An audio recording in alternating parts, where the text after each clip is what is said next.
When Under the Dome premiered on CBS in 2013, it felt like the next great television event. Adapted from Stephen King's best-selling novel, the series captured audiences with its gripping premise.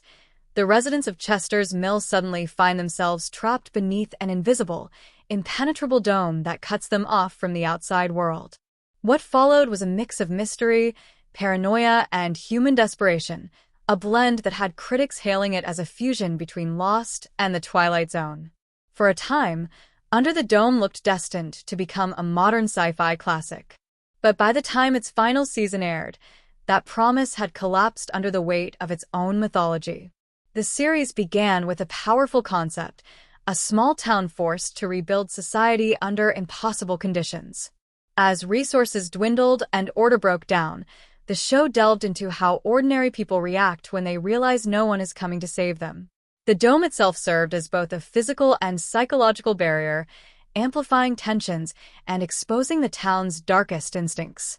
Unfortunately, the series' sharp premise soon gave way to increasingly bizarre storylines, culminating in an ending that left fans bewildered and unsatisfied.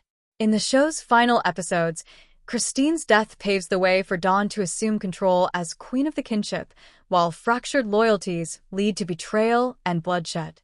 The mysterious crystals, the transmitter, and the recurring presence of the enigmatic egg push the narrative into surreal, almost nonsensical territory. Joe's self-sacrifice to protect Nori and the dome's eventual collapse might have offered closure, but the heavy-handed mythology surrounding the kinship and its alien undertones left many questioning how a once-human story had spiraled into chaos. By contrast, King's original ending, though divisive, carried a haunting message about human nature. In the novel, the dome is revealed to be the creation of alien children conducting an experiment, treating humanity as mere insects in a terrarium. When protagonists Barbie and Julia plead for mercy, the dome is lifted not out of justice or understanding, but sheer whim. For some readers, this nihilistic twist was disappointing. For others, it perfectly encapsulated King's allegory that tragedy often stems from indifference, not intent.